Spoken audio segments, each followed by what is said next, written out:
Meus irmãos, minhas irmãs, estamos reunidos aqui nessa manhã para prestar nosso serviço de adoração a Deus, né? Para louvar o nome do Senhor, exaltar o Senhor, né? Peço desculpa aí a que está ouvindo também nesse áudio aí, por causa do Filipinho também, que está bem agitadinho aqui, mas vamos prosseguir, né, no nosso culto de adoração a Deus nesse domingo, que é o segundo domingo, né, do tempo da Epifania, né?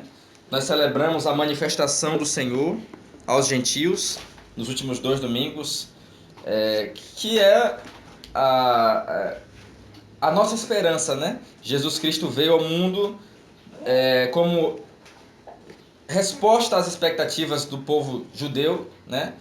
As grandes promessas que ele fez a este povo, né? E hoje celebramos esse dia, né? No segundo domingo após a Epifania, né? Então vamos iniciar o nosso serviço de adoração a Deus. Somos convocados para adorá-lo na beleza da sua santidade. Vinde ao Senhor e cantemos, rochedo da nossa salvação, porque nele nos vivemos, nos movemos e existimos. O Senhor esteja convosco. E com o teu espírito. Vamos orar. Pai nosso, que estás nos céus, santificado seja o teu nome. Venha a nós o teu reino. Seja feita a tua vontade, assim na terra como no céu. O pão nosso de cada dia nos dai hoje. Perdoai as nossas dívidas, assim como nós perdoamos aos nossos devedores. Não nos deixes cair em tentação, mas livrai-nos do mal. Pois teu é o reino, o poder e a glória para sempre. Amém. Amém. Meus irmãos, mais uma vez, oremos. Onipotente Deus, a quem todos os corações estão descobertos e que conheces todos os desejos, e para quem segredo algum está oculto, nós te suplicamos, purifica os nossos corações e pensamentos pela inspiração do teu Espírito Santo, a fim de que nós te amemos com perfeição e dignamente adoremos e glorifiquemos seu santo nome neste momento que nos reunimos para o culto. Por Jesus Cristo, nosso Senhor. Amém. E amém. Vamos cantar Salmo 19b.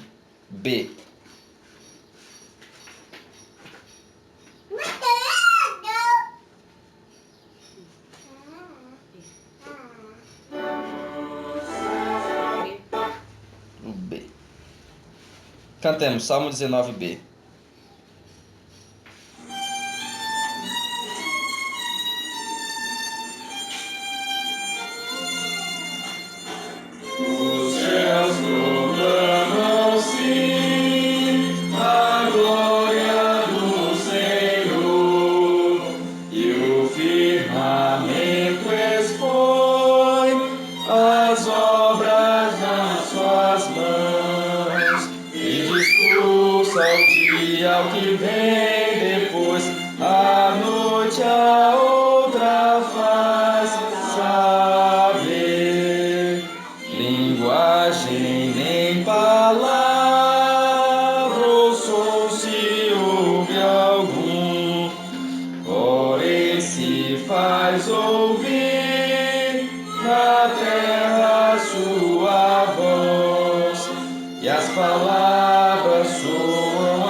Assim como o herói o céu a percorrer, dos aposentos sai, qual noivo a se alegrar, e de extremo a extremo ao outro vai, e nada escapa ao seu calor.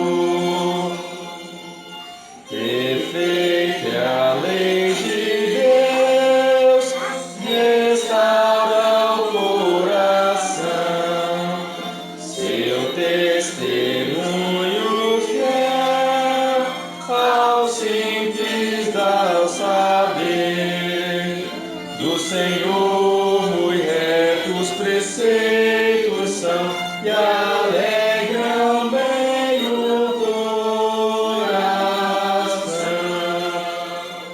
O mandamento seu é puro e dá visão, é claro o seu terror, pra sempre durará. Verdadeiros são os juízos seus e justos todos por igual.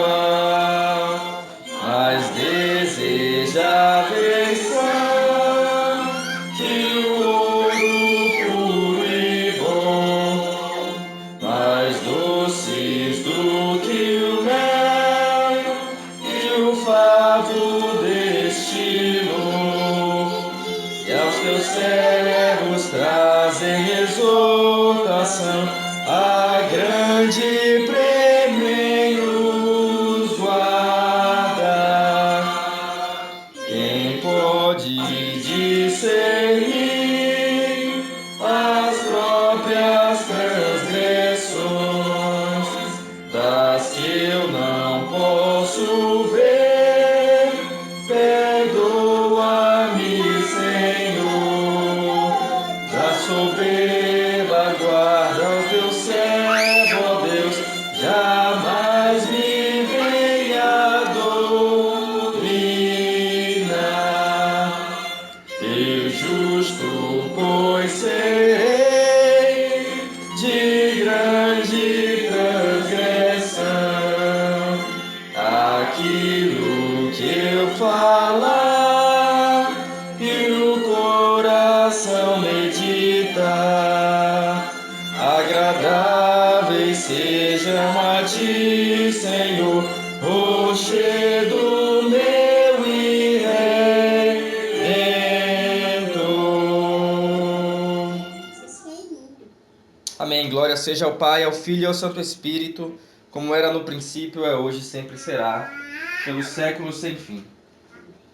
Meus irmãos, quando nos reunimos para adorar a Deus, quando nos colocamos diante da sua presença, é salutar que confessemos nossos pecados, nossas inconformidades com os mandamentos e com a lei do Senhor. Então, esse é o momento de prostrar-nos a serviço, de nos ajoelhar diante de Deus, para ouvir a proclamação das duas tábuas da lei, a lei do Senhor proclamada a nós, que não é mais, meus irmãos, condenação para nós, mas é agora pela graça, o padrão pelo qual devemos nos conformar e viver como membros do corpo de Cristo, salvos pelo Senhor. Então vamos nos prostrar diante de Deus. Aquele que puder se ajoelhar, põe-se de joelho. Aquele que não puder ou não desejar pode continuar sentado. Vamos declarar os 10 mandamentos e ao final de cada mandamento nós vamos rogar a misericórdia do Senhor, como está dito aí. Senhor, tenha misericórdia de nós e incline nossos corações a guardar a sua lei. Amém? Prostremo-nos diante do Senhor.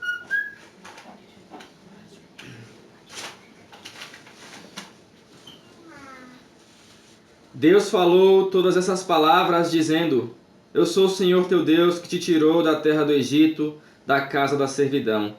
Não terás outros deuses diante de mim. Senhor, tem misericórdia de nós e incline nossos corações a guardar esta lei. Não farás para ti nenhuma imagem esculpida, ou qualquer semelhança alguma que está em cima do céu, ou que está embaixo na terra, ou que está na água embaixo da terra. Não te curvarás diante delas, nem as servirás, porque o Senhor teu Deus, sou um Deus ciumento que visita a iniquidade dos pais sobre os filhos, até a 3ª e 4ª geração daqueles que me aborrecem, e mostro misericórdia a milhares do que me amam e guardam os meus mandamentos. Senhor, tem misericórdia de nós e inclina nossos corações para guardar a sua lei. Não tomarás o nome do Senhor teu Deus em vão, porque o Senhor não terá por inocente que toma seu nome em vão. Senhor, tem misericórdia de nós e incline nossos corações a guardar a sua lei. Lembra-te do dia do Shabat para mantê-lo santo. 6 dias trabalharás, farás toda a tua obra, mas o 7º dia é o Shabat do Senhor teu Deus. Nele não fará obra alguma, nem tu, nem teu filho, nem tua filha, nem teu servo, nem tua serva, nem teu gado, nem teu estrangeiro que está dentro das tuas portas. Pois em 6 dias o Senhor fez o céu e a terra, e o mar e tudo que nele há, e descansou no 7º dia. Portanto, o Senhor abençoou o dia do Shabat e o santificou. Roguemos, Senhor, tem misericórdia de nós, e incline nossos corações a guardar a sua lei. Honra teu pai e a tua mãe, para que se prolongue os teus dias sobre a terra, que o Senhor teu Deus te dá. Senhor, tem misericórdia de nós, e incline nossos corações a guardar a sua lei. Não assassinarás. Senhor, tem misericórdia de nós, e incline nossos corações a guardar a tua lei. Não cometerás adultério. Senhor, tem misericórdia de nós, e incline nossos corações a guardar a sua lei.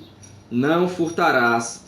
Senhor, tem misericórdia de nós, e incline nossos corações a guardar a tua lei. Não darás falso testemunho contra o teu próximo. Senhor, tem misericórdia de nós, e incline nossos corações a guardar a sua lei. Não cobiçarás a casa do seu próximo, não cobiçarás a mulher do teu próximo, nem o seu servo, nem a sua serva, nem o seu boi, nem o seu jumento, nem alguma coisa que é do teu servo. Roguemos por uma última vez. Senhor, tem misericórdia de nós, e escreve todas as tuas leis em nossos corações. Assim te suplicamos. Momento esse de confessarmos nossos pecados em particular. Confessemos a Deus.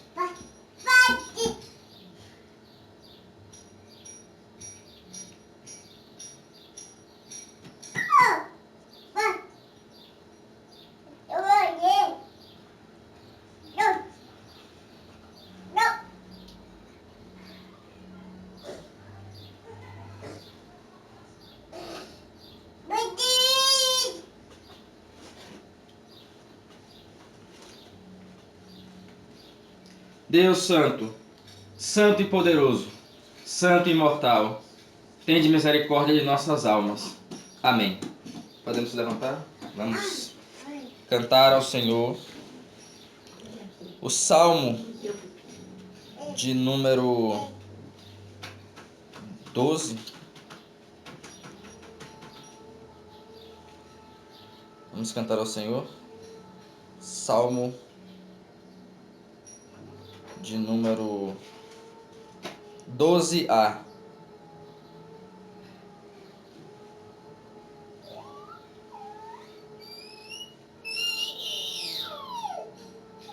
É um salmo novo, a gente ainda não aprendeu a cantar ainda, né? Vamos seguir o tom aí, é um salmo que vamos repetir nos próximos domingos para cantar juntos, amém? Não, não. Porque senão toma até.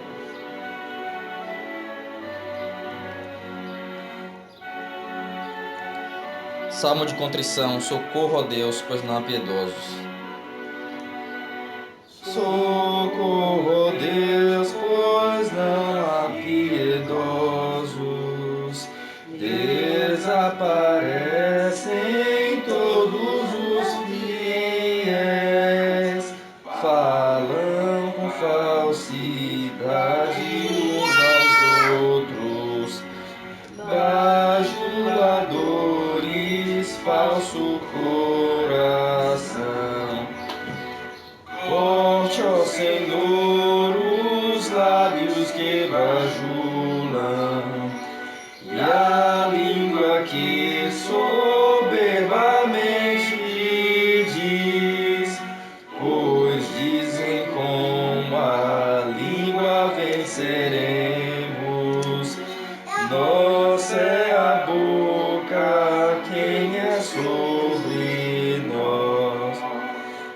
Por causa então da opressão dos pobres e do necessitado em sua dor, diz o Senhor, agora eu me levanto. A quem anseia, assim eu salvarei. Pois as palavras do Senhor são puras, tal prata e fogo refinada é, por 7 vezes sendo depurada. Puras são as palavras do Senhor. Sim, guardarás a nós, Senhor, é certo, e para todos sempre livrarás. Sim, dessa geração, Senhor, nos guarda. No nosso Deus, tu há de nos livrar. Por todo canto andam os perversos, quanto a vileza exaltada é, quando entre os filhos dos homens, sim, a vileza exaltada é. Amém. O Senhor tenha misericórdia de nossas almas. O Senhor, por sua graça, nos purifica de todos os nossos pecados e nos conceda a santa paz. Amém. Tornemos a nossa liturgia. Vamos orar a Deus, pedindo que Ele nos conforme aos seus mandamentos. Onipotente Senhor e sempre eterno Deus, apraze-vos, nós que estamos aqui vos rogamos, nos dirigir, nos santificar e nos reger os nossos corações e nossos corpos, na verdade da vossa lei e obra dos vossos mandamentos, a fim de que por vossa poderosíssima proteção, agora e sempre, passemos as nossas vidas e os nossos corpos neste mundo serem salvos, mediante o nosso Salvador Jesus Cristo. Amém. Meus irmãos, vamos cantar mais um hino a Deus? Oferecer mais um hino ao Senhor. Hino 130, oração ao Senhor.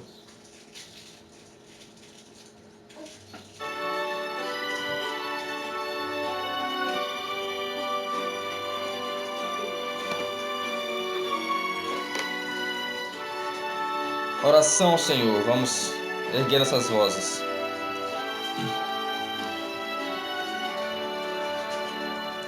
Dirijo a ti, Senhor, minha oração. Eu sei que tudo vês no coração. A ti venho adorar, a graça suplicar, teu favor buscar, Senhor meu Deus. Dirijo a ti, Senhor, minha oração. Do mal que pratiquei a confissão, sê tu meu Salvador, propício ao pecador, concede o teu amor, pleno perdão. Dirijo a ti, Senhor, minha oração. Divino amparo és em aflição. Tu podes consolar, minha alma confortar e sempre me guardar de todo mal.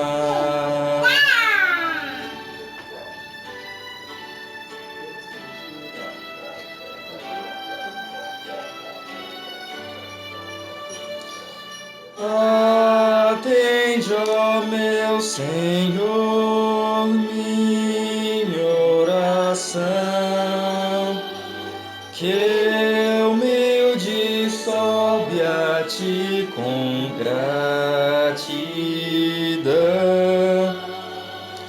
Imploro, meu Senhor, por Cristo mediador, que sempre em teu amor possa eu viver.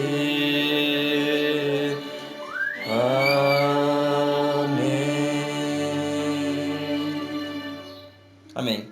Que as palavras de nossa boca sejam verdades em nossos corações, que essa súplica não seja da boca para fora, mas seja a nossa oração melódica ao Senhor, que nós possamos viver de acordo com a sua santa vontade. Amém? A liturgia da palavra, que se inicia nesse momento, pode suplicarmos a Deus, adorarmos o seu santo nome com louvores, com salmos, ouvindo a sua lei, rogando perdão pelos nossos pecados. Esse é o momento do Senhor nos abençoar com a sua palavra, né? Que será lida. Então, que atentamente possamos ouvir as palavras do Senhor aos nossos corações e guardá-las. Amém? Vamos mais uma vez orar ao Senhor a coleta do dia, a coleta do segundo domingo após a Epifania, antes de lermos a palavra. Curvemos nossas cabeças, ergamos nossos corações aos céus para orar. Ó Deus Todo-Poderoso e Eterno, que governas todas as coisas no céu e na terra, te rogamos, ouve misericordiosamente as súplicas do teu povo e concede a nós, ó Senhor, a paz todos os dias de nossas vidas. Através de Jesus Cristo, nosso Senhor. Amém e amém. Amém? Leitura da Epístola, segundo Romanos, capítulo 12, começando do verso 6 até o verso 16. Vou pedir que Nath venha à frente e leia a Epístola.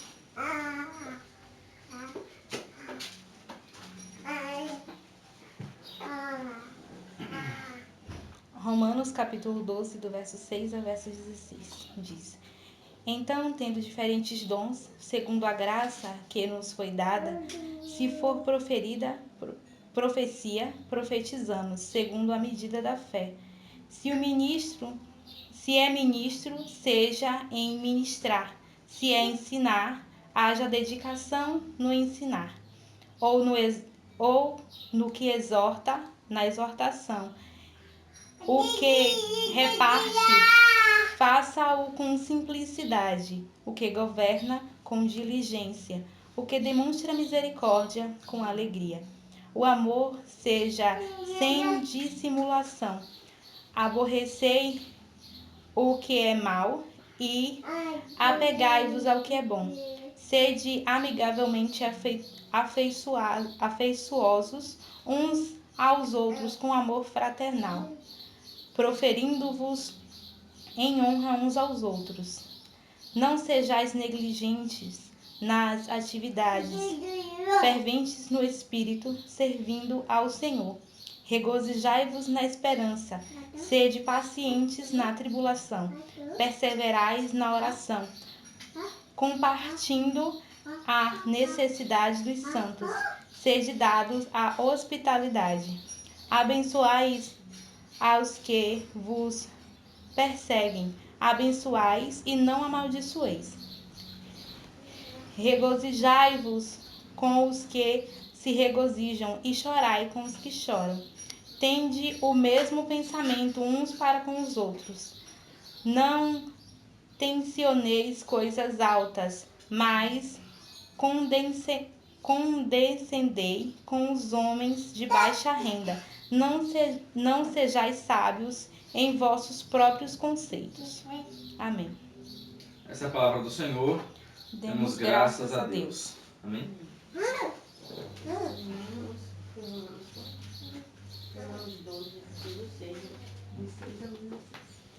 Amém, meus irmãos. Nesse momento vamos fazer a leitura do Santo Evangelho do Senhor. Antes, aclamemos o Santo Evangelho do Senhor. Glória seja ao Pai, ao Filho e ao Santo Espírito, como era no princípio, é hoje e para sempre, eternamente. Amém. Amém.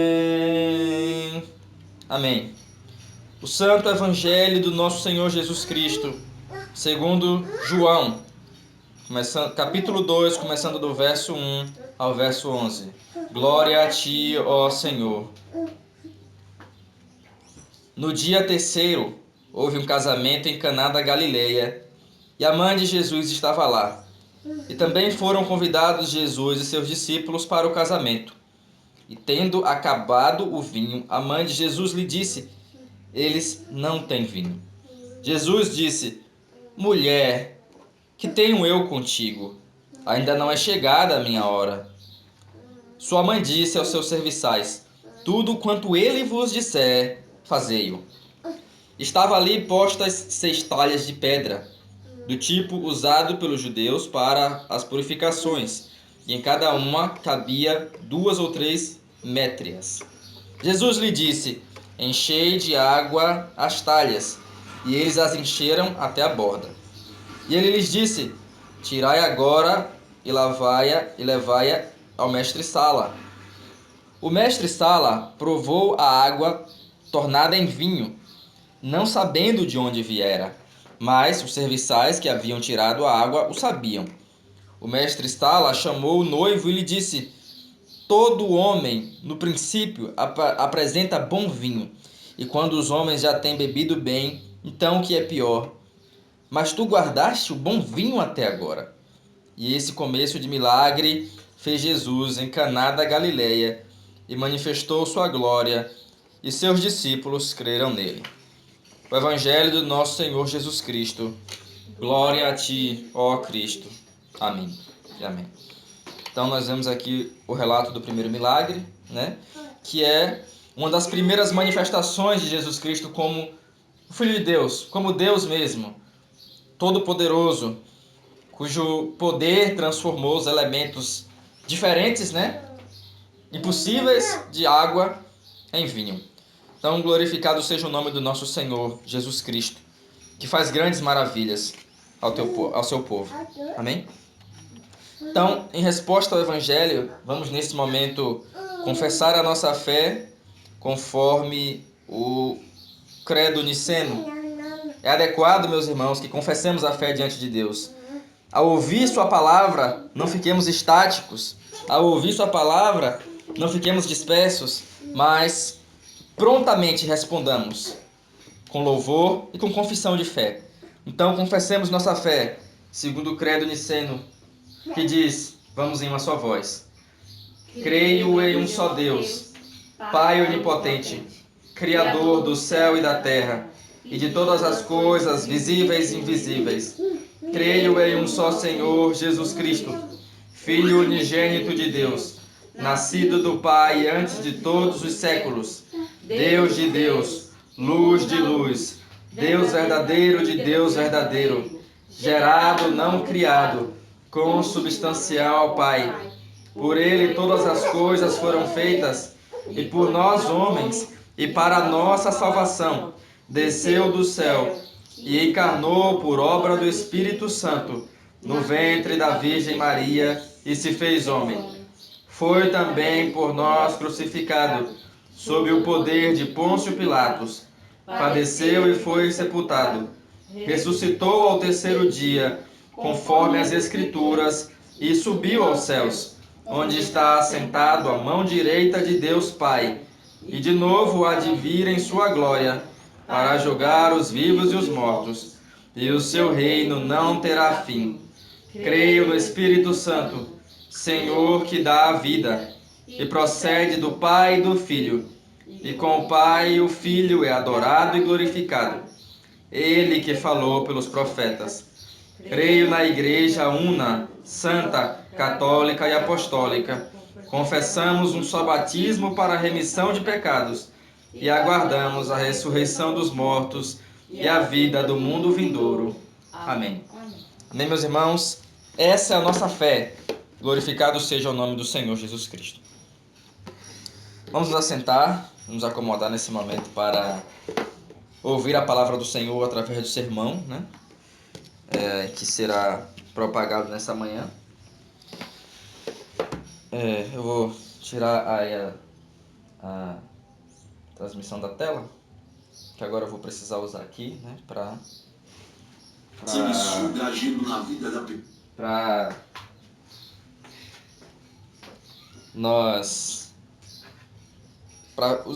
ler o sermão aqui, né? Que foi preparado para nós hoje. Eu prometi a Nath que eu ia iniciar uma série de exposições em Hebreus, né? Como eu sou responsável por guiá-la, né? E guiar minha família também no entendimento da palavra, como sacerdote do lar, né? Eu pedi, né, que ela dissesse assim, qual é o livro que você tem dúvidas e que você deseja que eu te explique e tal, né? E ela disse que tinha dúvidas sobre o livro de Hebreus, né?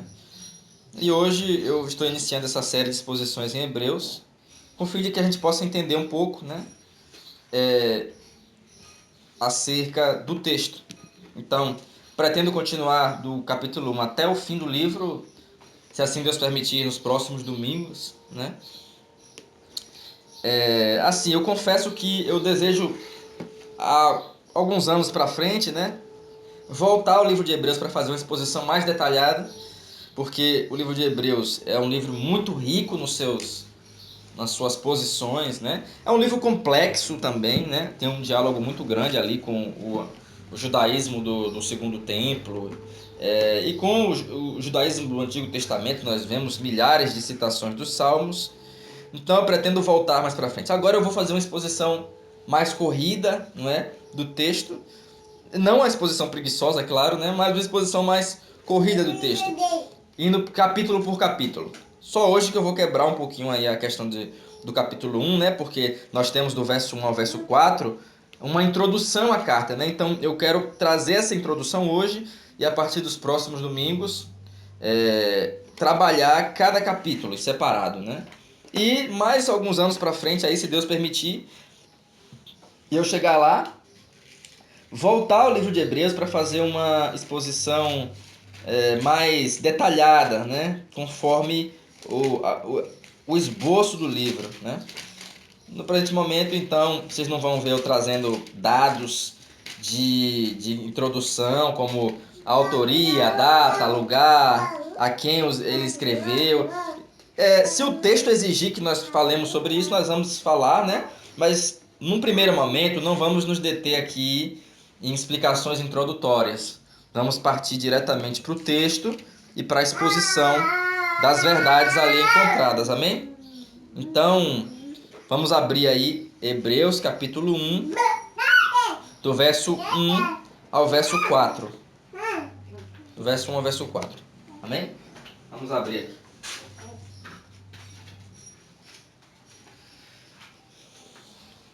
O texto diz assim: havendo Deus outrora falado de muitas vezes e de muitas maneiras aos pais pelos profetas, nestes últimos dias nos falou pelo Filho, a quem constituiu herdeiro de todas as coisas, pela qual também fez o universo.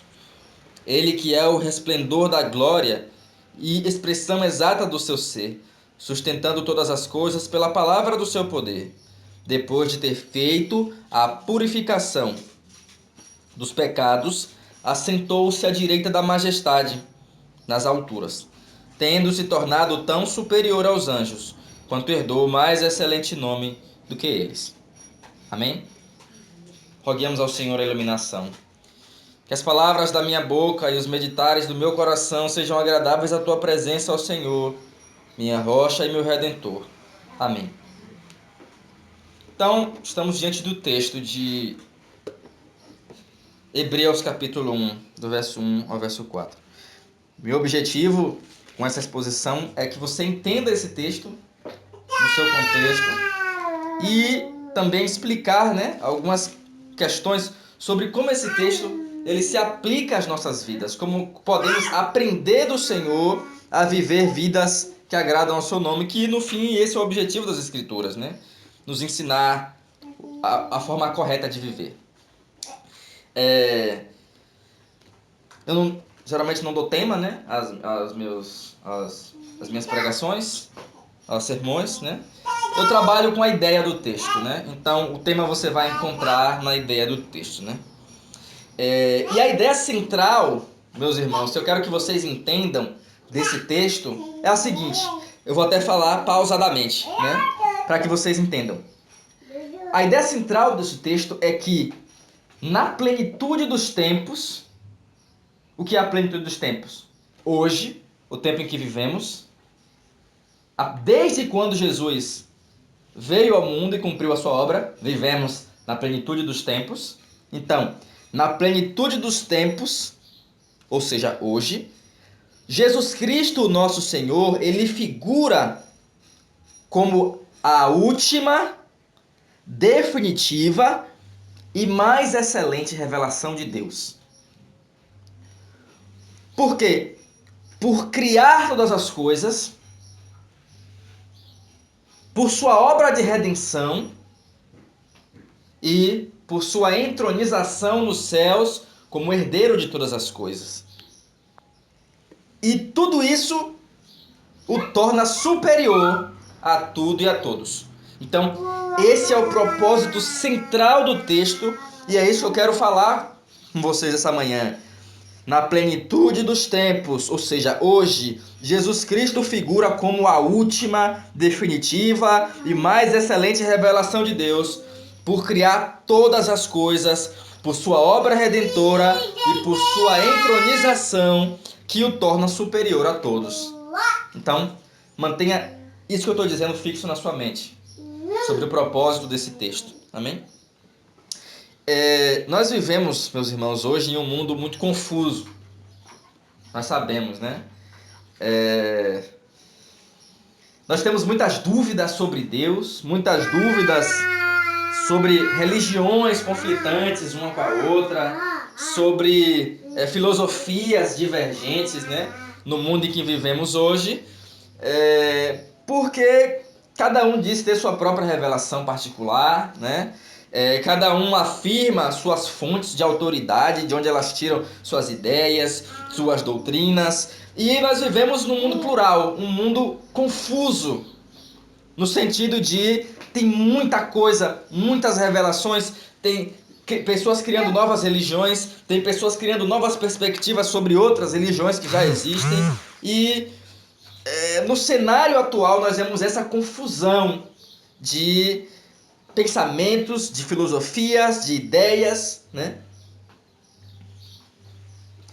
E a resposta do livro de Hebreus a essa confusão que vivemos hoje é que não há dúvida de que Deus falou de forma definitiva por meio de Jesus Cristo, o Filho. Ou seja, Deus fala de forma definitiva. E quando Ele fala, é para que não tenhamos dúvidas. Quando Deus fala de forma definitiva, Ele está dando o que é a verdade, em que devemos crer. Então, no meio dessa confusão de pensamentos, no meio dessa confusão de filosofias, de religiões, de esquerda contra direita, de homem contra mulher, de homem contra homem, Deus tem uma palavra definitiva e quando Ele fala, Ele estabelece o que é certo e o que é errado. E essa é a posição de Hebreus. Deus falou definitivamente. Não tem porque nós, cristãos, ficarmos confusos, porque nós temos uma palavra definitiva de Deus, a qual devemos nos apegar e a qual devemos crer. Então, o propósito da exposição do livro aos Hebreus, desta carta, meus irmãos, é explorar como Jesus é a palavra final de Deus e como isso impacta nossas vidas espirituais, da mesma forma que devia impactar os leitores originais da carta. Você vai ver no livro de Hebreus um enfoque extremamente cristocêntrico. Ele começa com Jesus Cristo, logo nessa introdução do verso 1 ao verso 4, E por todo o livro você vai ver o escritor falar sobre a autoridade de Jesus Cristo, sobre as qualidades de Jesus Cristo e por que Jesus Cristo ele é completamente superior aos anjos, ao Antigo Testamento, a Abraão, a Moisés, a Arão e a todas as coisas. Então, o objetivo da carta aos Hebreus é mostrar a superioridade de Cristo, em primeiro lugar, como superior à revelação do Antigo Testamento, em segundo lugar, como superior a todas as coisas por sua entronização nos céus e superior por seu sacrifício. Tanto que a gente vai ver que no livro de Hebreus ele vai tratar muito sobre a obra sacrificial de Cristo, Jesus Cristo como sacerdote. O ofício sacerdotal de Jesus Cristo é perfeitamente estabelecido no livro de Hebreus. Nos evangelhos, nós vemos Jesus Cristo como rei, nós vemos Jesus Cristo como profeta. Mas em nenhuma outra parte do Novo Testamento nós vemos Jesus Cristo como sacerdote. Somente na Epístola de Hebreus vai desenvolver como Jesus Cristo é sacerdote e como ele mesmo é o sacrifício. E isso nós vamos ver na exposição mais para frente. No presente momento, vamos nos deter no verso 1 ao verso 4. Ok? Então vamos entrar aí na exposição dos versículos.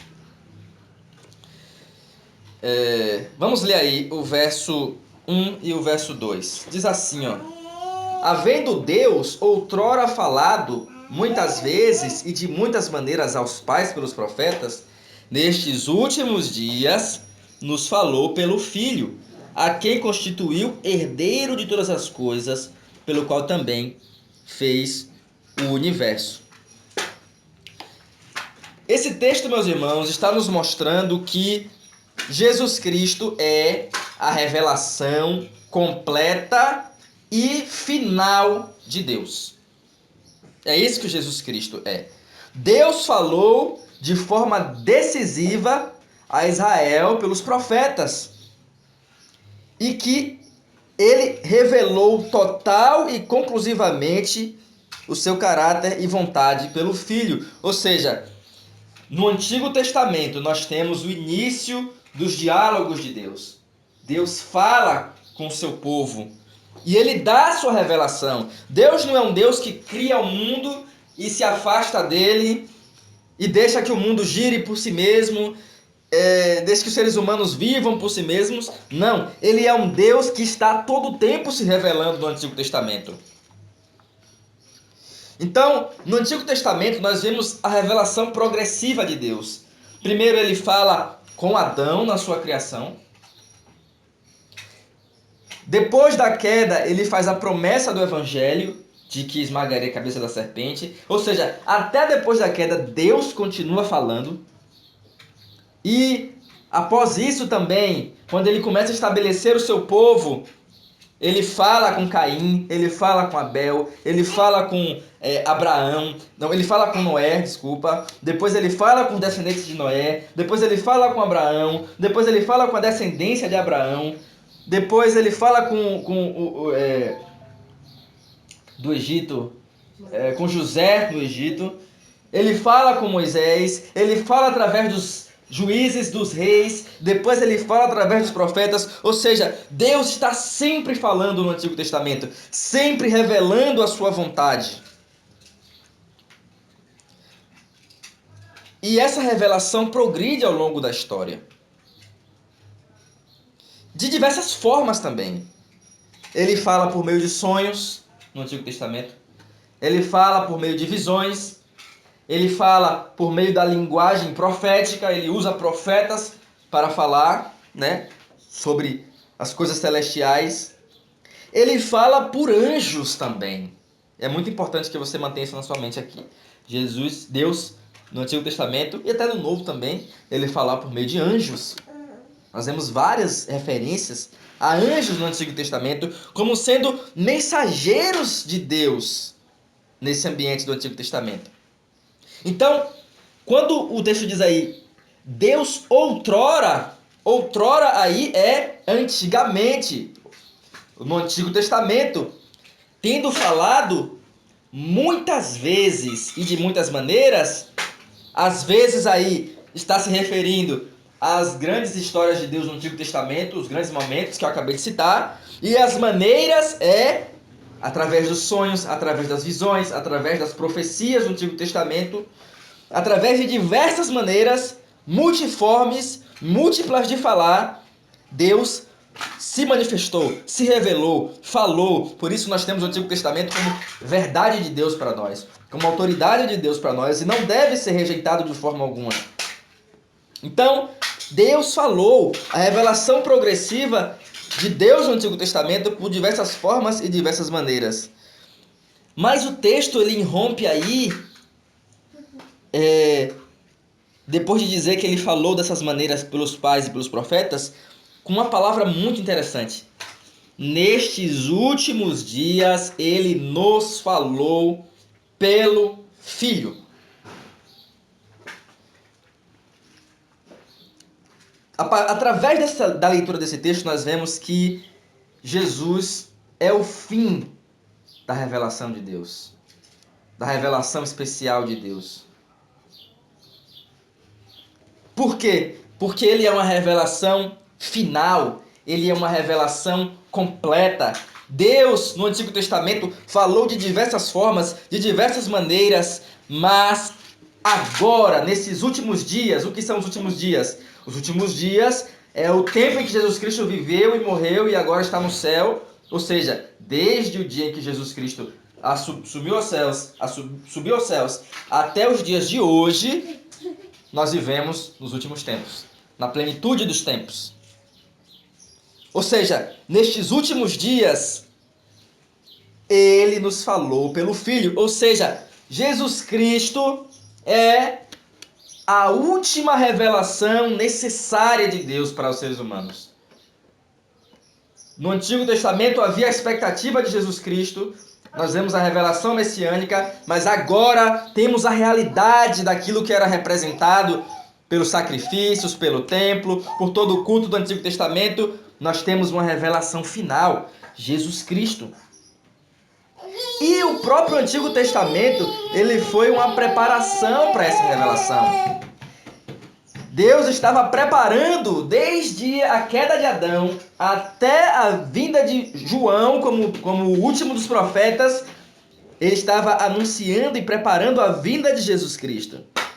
E agora que Jesus Cristo veio, acabou. Nós temos o Novo Testamento. O testemunho apostólico, os evangelhos, as cartas, as epístolas, o Apocalipse, todos eles tratam da última e necessária revelação de Deus. Ele falou de outra forma, em outro tempo no Antigo Testamento, de muitas formas. Agora ele não fala mais de muitas formas, ele fala de uma única forma.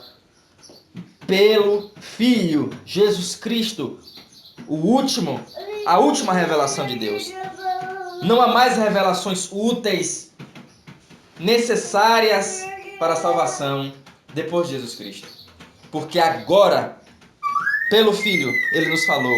E isso basta, testemunho do Novo Testamento basta para nós. Nós vamos ler aí também a última parte do verso 2. Nós lemos aí, pelos últimos dias nos falou pelo Filho. E a última parte do verso 2 diz: a quem constituiu herdeiro de todas as coisas, pelo qual também fez o universo, pelo qual também criou o mundo. Aqui nós vemos a realidade de que Jesus Cristo, muito embora ele tenha se encarnado na plenitude dos tempos, quando ele se tornou homem, ao encarnar no ventre da Virgem Maria, ao nascer como uma criança, nós vemos aqui claramente que ele é eterno. Ele é antes do seu nascimento humano.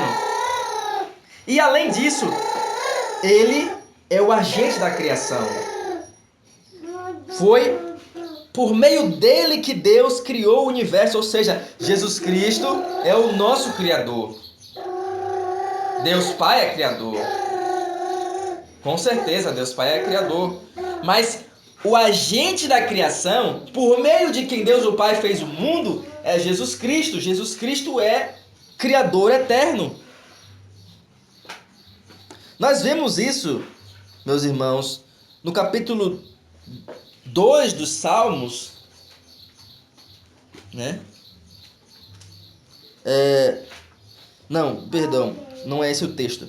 Mas eu vou voltar ao capítulo 2 dos Salmos.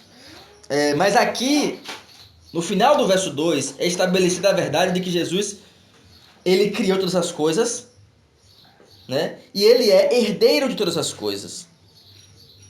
O Filho, que fora originalmente instrumento da criação e de todas as coisas, foi agora designado para possuí-las e para governá-las como herdeiro de todas as coisas, meus irmãos. Esse é o segundo ponto. Jesus é o Criador e hoje, pela sua obra sacrificial, ele é o herdeiro de todas as coisas. Salmo 2, verso 7 e verso 8 vai nos dizer isso. E é um texto que o próprio livro de Hebreus usa. Salmo 2, verso 7 nos diz assim: proclamarei o decreto do Senhor. Verso 7 e verso 8. Ele me disse, tu és meu filho, hoje te gerei. Pede-me e eu te darei as nações por herança e as extremidades da terra por sua possessão. Então, muito embora Jesus Cristo seja o Criador do universo, seja o agente da criação, existe um momento em que ele se torna herdeiro de todas as coisas, não por ser o Criador, mas por ser o Redentor do mundo. E nós vamos ver isso mais para frente no texto, quando fala sobre a sua exaltação, meus irmãos. Então, Jesus é, em primeiro lugar, agente da criação. Ele trouxe todo o universo à existência, como lemos aí. E agora ele é o herdeiro de tudo. Então, apesar da rejeição atual de Jesus Cristo pelo secularismo, pelo mundo que nos rodeia, Jesus Cristo é o herdeiro de tudo isso. É ele quem é dono de todas essas coisas, meus irmãos. Porque o próprio texto diz aí: a quem constituiu o herdeiro de todas as coisas, pelo qual também fez o universo. Pelo qual também fez o universo. Amém? Então, essa é a segunda coisa. Primeiro, Jesus Cristo é a revelação final e completa. Em segundo lugar, Jesus Cristo é o Criador e herdeiro de todas as coisas. E o terceiro lugar, e uma das coisas bem importantes aí no texto, é que Jesus Cristo, ele é o reflexo da glória de Deus. Reflexo da glória do Pai. Vamos ler o verso 3? Diz assim: ele que é o resplendor da glória e a expressão exata do seu ser, sustentando todas as coisas pela palavra do seu poder. Vamos ler até aqui. Olha só, ele é o resplendor da glória e expressão exata, meus irmãos. Resplendor aqui nesse texto quer dizer que Jesus é como são os raios do sol. Resplendor aqui é a ideia de luminosidade, né? O sol, ele tem seu poder e sua glória em si mesmo, e ele reflete e faz ser sentido através dos seus raios, através da sua radiação. Nós sentimos o calor do sol, nós sentimos o poder do sol, e nós podemos, muitas vezes nós não resistimos a olhar para o sol, né, por causa desse seu poder. E o texto diz aqui que Jesus é como isso. Ele é o resplendor da glória do Pai. E ele é a expressão exata do seu ser. Ou seja, como o próprio Jesus Cristo diz: quem vê a mim, vê ao Pai. Meus irmãos. E isso é extremamente necessário. Precisamos de um mediador, de Jesus Cristo. Porque somos pecadores e Deus é santo. E nós não podemos contemplar a glória de Deus, o Pai Todo-Poderoso, mas por Jesus Cristo, por Ele ser esse resplendor, por Ele ser essa expressão exata do ser de Deus, agora podemos contemplar a Deus em adoração e em louvor, através de Jesus Cristo, meus irmãos. A palavra expressão exata aqui, no original, ela é a palavra caractere, né? Expressão exata. A palavra caractere. A palavra caractere, ela derivou muitas outras palavras da nossa língua. Por exemplo, nós temos a palavra caráter, que deriva dessa palavra caractere. Ou a palavra caractere, que é algo que está gravado. Se você abrir seu WhatsApp agora e digitar o dashboard do seu WhatsApp, né? Ou seja, o lugar que você escreve, vai ter lá os caracteres, as letras, os números que estão gravados ali, né? No contexto cultural aqui dos hebreus, né, que é o contexto do Império Romano, caractere, meus irmãos, era a forma em que a moeda era gravada na época, né? A moeda era cravada em metal na época. Você tinha um molde que tinha lá a face do imperador, tinha lá os números e o valor daquela moeda, né? Esse molde era impresso em uma moeda de forma que os caracteres do molde, ou seja, as características do molde, ficavam impressas no ferro. E ali você poderia ter a autenticidade daquele material, de que era realmente um material do imperador e tal. Por quê? Porque os caracteres do imperador, a imagem do imperador, estava impressa de forma exata naquela moeda. Então, quando o autor aos Hebreus usa essa palavra expressão exata do seu ser, que na verdade é uma tradução que os tradutores fazem da palavra caractere, do original, nós temos claramente aqui, meus irmãos, nós temos claramente aqui o que o autor está querendo dizer, que Jesus Cristo é isso. Ele é a caractere de Deus, a expressão exata do ser de Deus. Ele é o ícone, a imagem de Deus, o Pai Todo-Poderoso. Ele é o resplendor da glória de Deus.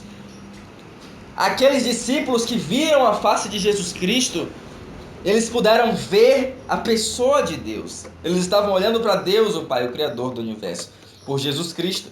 Por quê? Porque Jesus Cristo, ele é a expressão exata do ser de Deus.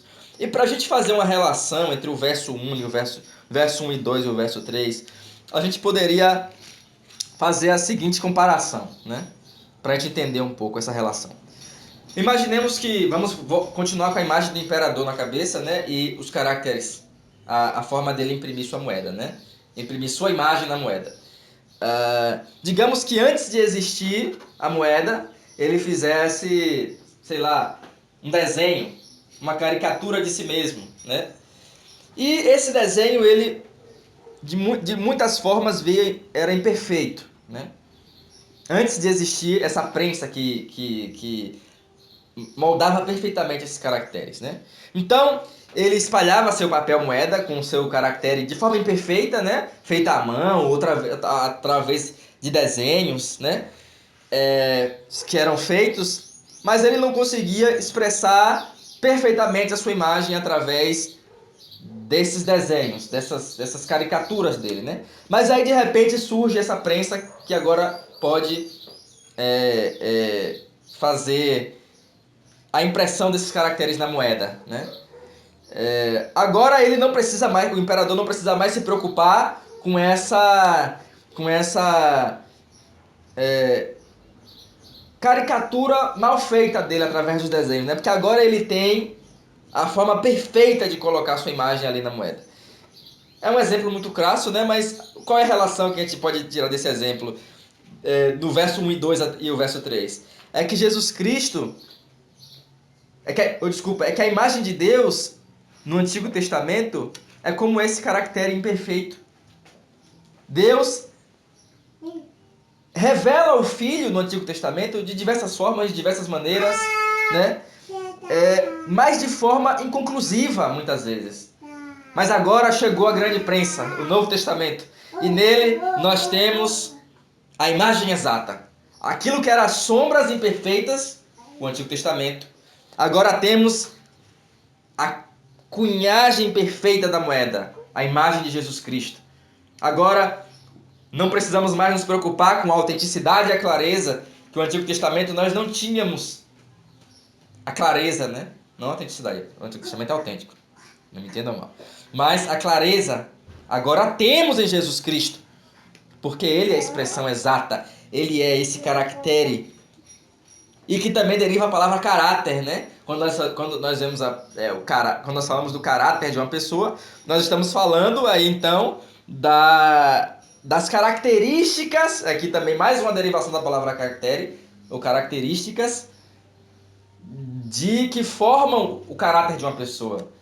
Quando nós falamos, fulano tem um mau caráter, nós estamos dizendo que ele tem características de uma pessoa ruim, né?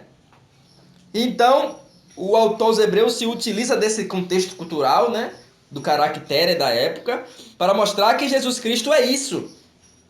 Ele é a expressão exata do ser de Deus, o Pai. Como resplendor da glória e a expressão exata do seu ser, o Filho revela na sua pessoa não somente as palavras de Deus, como no Antigo Testamento era feito pelos profetas e pelos pais, mas ele agora mostra por suas atitudes quem Deus é de fato, de forma perfeita, meus irmãos. Então, Jesus não apenas fala sobre Deus, mas ele revela o próprio caráter de Deus em si mesmo, nas suas palavras e nos seus atos de amor, de misericórdia, de perdão, de sacrifício e de renovação.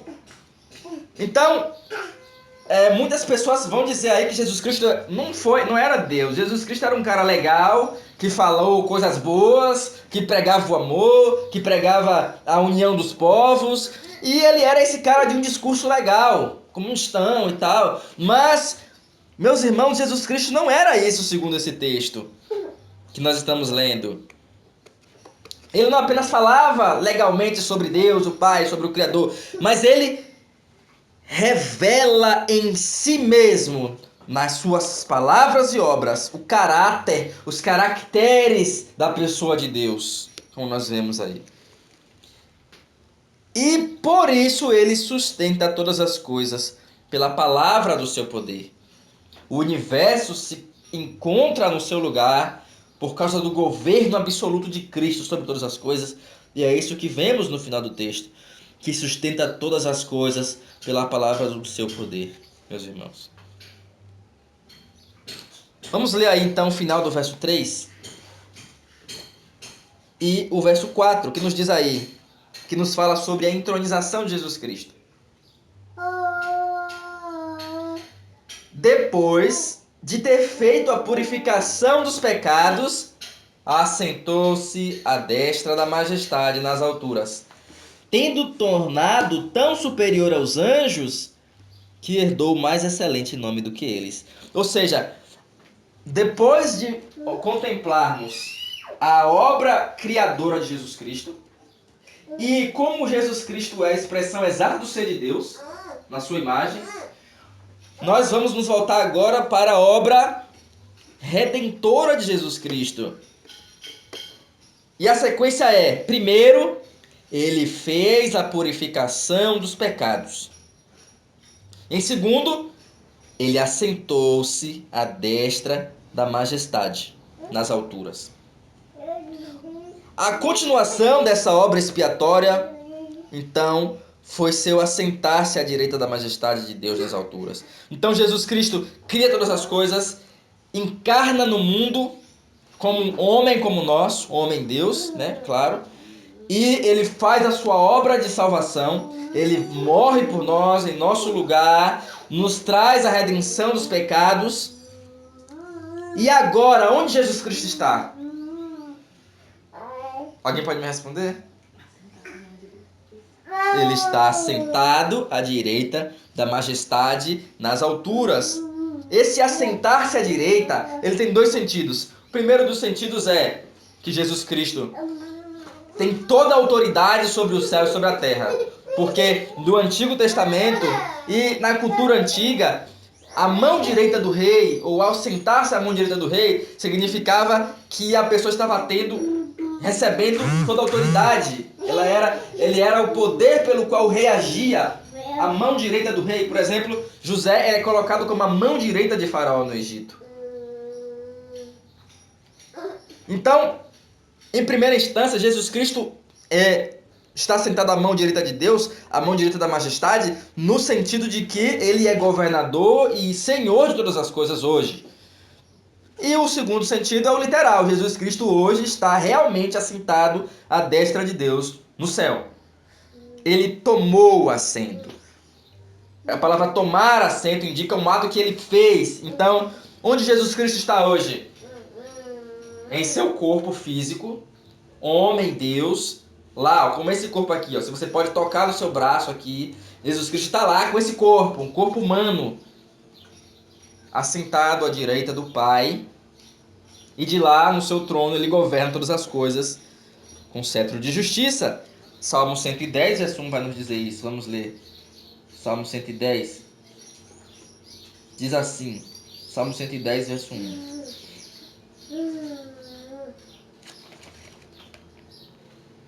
Disse o Senhor a meu Senhor: assenta-te à minha direita, até que eu ponha os inimigos debaixo dos seus pés.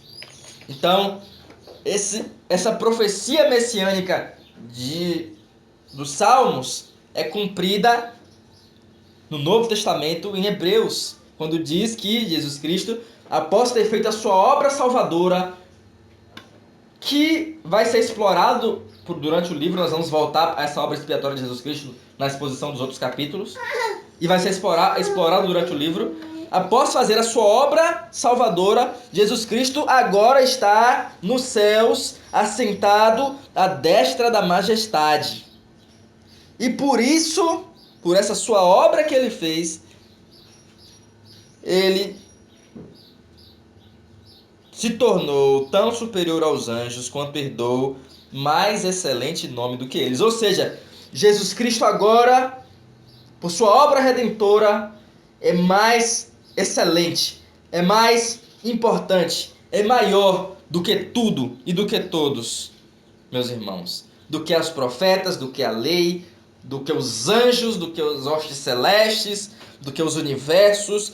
Jesus Cristo é maior do que todas as coisas, meus irmãos. Então, essa é a exposição desse texto, né? Vamos voltar então à proposição central. Agora nós podemos entender o que eu queria dizer no começo, né? E eu vou repetir agora novamente. Na plenitude dos tempos, é o que nós vemos aí, hoje, como nós lemos no texto, Jesus Cristo figura como a última, que é o que nós vimos no texto, definitiva, que é o que nós vimos no texto, e mais excelente, é o que nós vimos no texto, pela sua obra, né? E mais excelente revelação de Deus, por criar todas as coisas, por sua obra redentora e por sua entronização. E por isso, ele se tornou superior a tudo e todos, meus irmãos. Não estranhe a minha linguagem, essa é a linguagem do texto. Ele se tornou superior, ele ganhou, ele herdou, como nós lemos o texto, mais excelente nome do que eles, ou seja, os anjos e todas as outras coisas. E é o que nós vamos ver na exposição do capítulo 2, do capítulo 3, do capítulo 4. Nós vamos ver logo aí no capítulo 1 que ele é superior aos anjos, que nós vamos ver na próxima exposição, né? Mas, meus irmãos, nós temos algumas coisas ainda a aprender com esse texto, a título de aplicações úteis para nossas vidas. A primeira coisa que eu queria estabelecer é: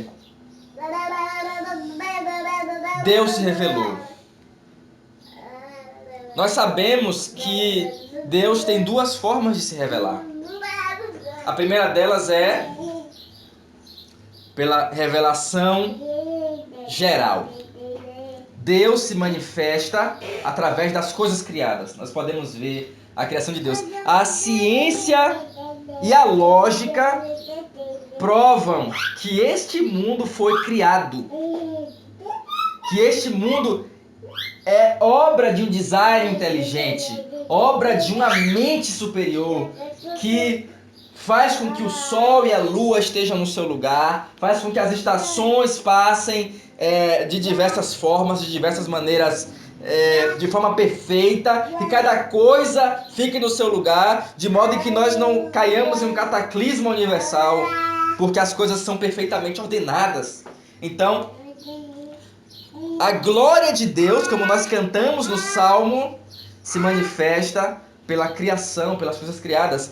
Deus pode ser contemplado como criador, como governador de todas as coisas, pela simples observação do mundo. E isso todas as pessoas podem ver, seja ela cristã, seja ela de outra religião, seja ela a religiosa. A revelação de Deus é clara na natureza. E nós lemos em Romanos que a glória de Deus se manifesta pelas coisas que são criadas. Então, Deus a todo tempo se revela em primeira instância pela criação. Mas ele se revela também de forma específica. Porque ao contemplar a criação, nós não podemos perceber que Deus é redentor, que Deus é salvador, que Deus é fiel. Características essas que nós só aprendemos se Ele se mostrar redentor e fiel para nós. E Ele fez isso nas Escrituras Sagradas. Então, Deus se revela pelas Escrituras de forma especial. Então, Deus falou, meus irmãos, e essa é uma verdade que o texto está dizendo. Deus não é aquele que cria o mundo e se afasta dele, mas Ele está agindo no mundo com sua obra salvadora, quando Ele fala por meio dos pais e dos profetas. Então essa é a primeira coisa que nós aprendemos do texto. Deus se revela, e Ele se revela de diversas maneiras, de diversas formas, e agora Ele nos deu a sua última revelação, Jesus Cristo. E isso faz o gancho para a nossa segunda aplicação. E a nossa segunda aplicação é um alerta. É o alerta sobre as supostas novas revelações. Porque nós vivemos em um mundo de confusão, como eu falei no começo. Justamente porque nós temos outras religiões e até a própria religião cristã, pessoas alegando novas revelações. As seitas, elas nascem a partir de novas revelações. Sempre que uma seita nasce, um falso cristianismo nasce, é porque alguém está dizendo: o Novo Testamento é insuficiente. Deus nos trouxe agora uma revelação mais completa, através de fulano, através de ciclano, através de beltrano.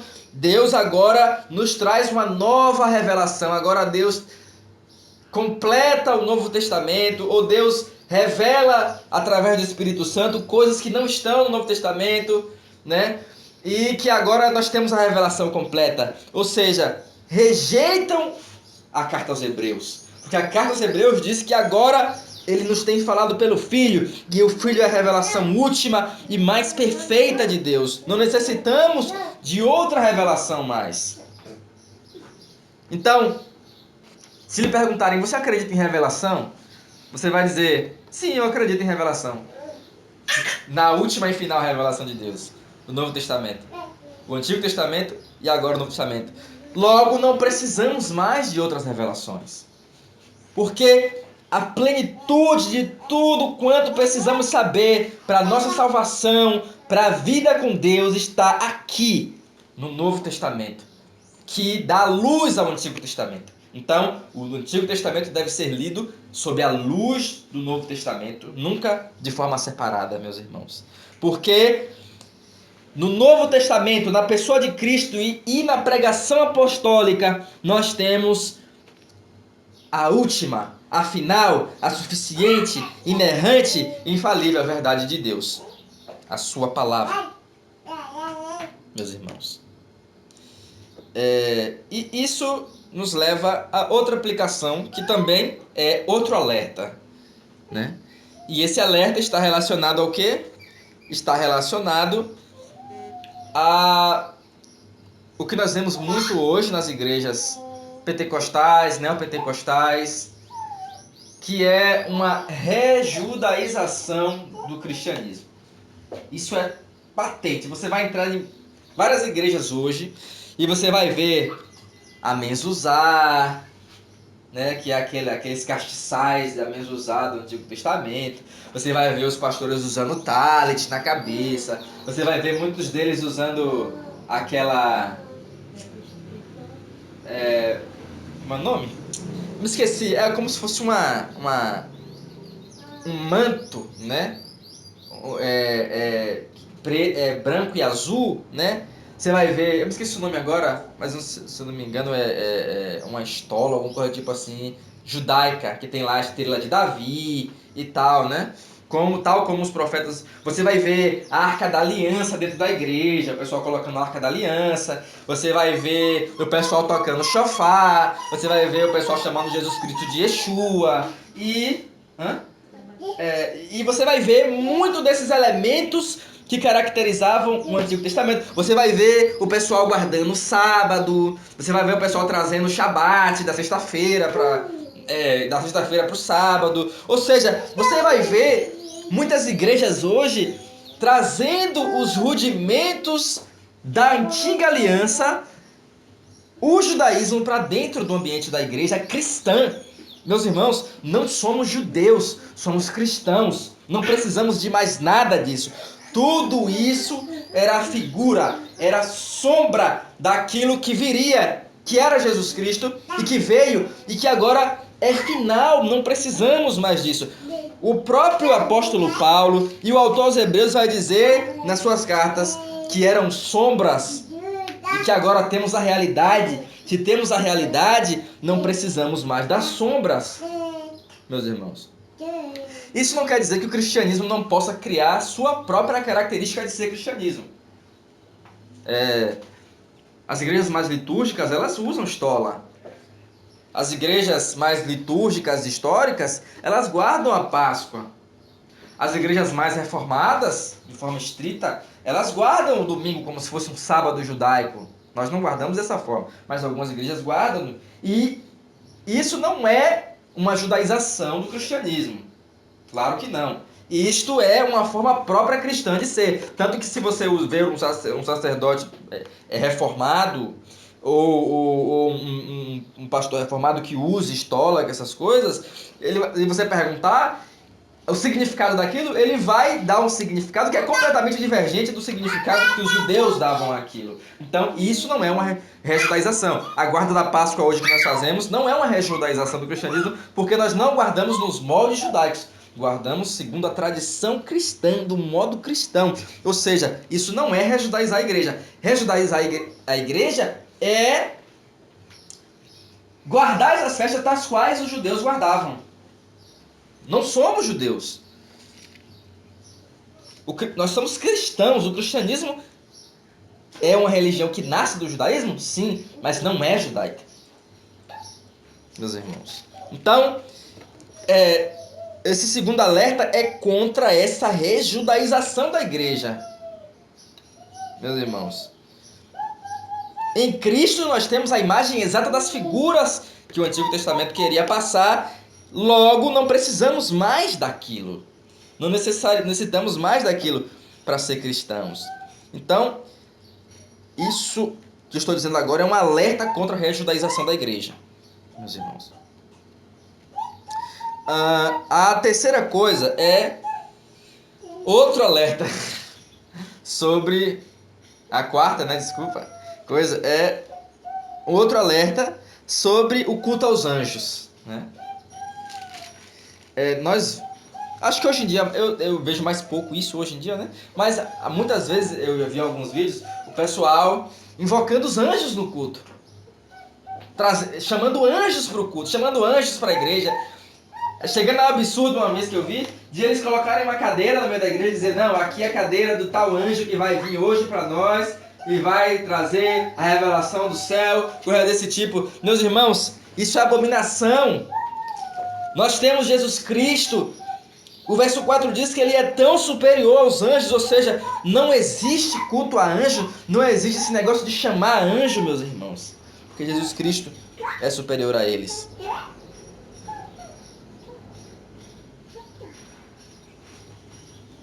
E por último, em quinto lugar, né,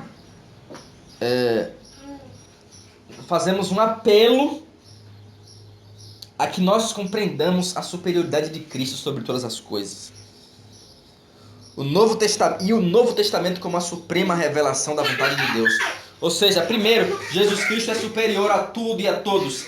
É o nome pelo qual somos salvos. Então, não existe santos que intercedam por nós, meus irmãos, embora os santos sejam importantes na história da igreja, ou que possam nos valer. Somente Jesus Cristo é a última revelação e necessária de Deus. Ele é superior a tudo e a todos. E onde encontramos Jesus Cristo?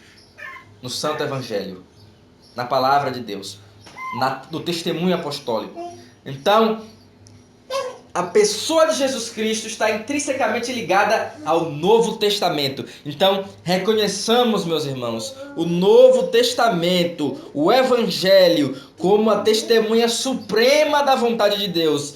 Tudo quanto precisamos crer e obedecer com relação a Deus está patente no Novo Testamento. Amém? Então, essa é a palavra de Deus que nós estudamos hoje. Eu peço paciência aos irmãos. Vamos caminhar durante muito tempo nessa carta. Eu pretendo alternar, né? Eu não pretendo fazer todos os domingos nela. Eu pretendo trazer um outro tema no próximo domingo, por exemplo. Vamos estudar o tema A Vida Centrada no Evangelho. Então, para que a gente não fique só na carta aos Hebreus, eu vou continuar a exposição da carta aos Hebreus, mas de forma alternada. Num domingo faremos a exposição da carta, no outro faremos uma exposição temática acerca da vida centrada no Evangelho, depois voltaremos de novo à carta aos Hebreus, depois voltaremos de novo à exposição da vida centrada no Evangelho, para alternar, né? Então peço a paciência dos irmãos, leiam o texto novamente, meditem em tudo isso que foi dito, e que Deus nos abençoe, amém, meus irmãos? Para que possamos louvar e engrandecer ao nome do nosso Senhor. Vamos orar mais uma vez? Curvemos nossas cabeças, oremos diante do Senhor, uma das orações que estão aí no livro de oração.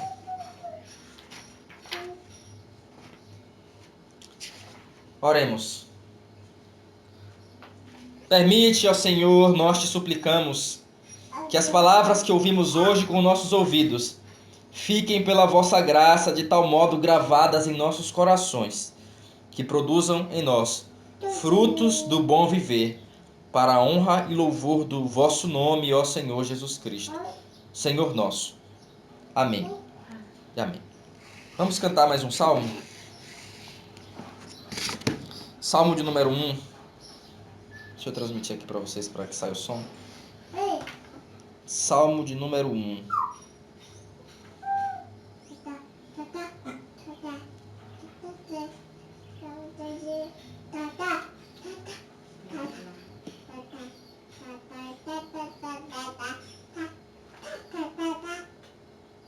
Vamos lá? O Felipinho tá aí bem ajeitadinho. Cantemos ao Senhor, Salmo de número 1.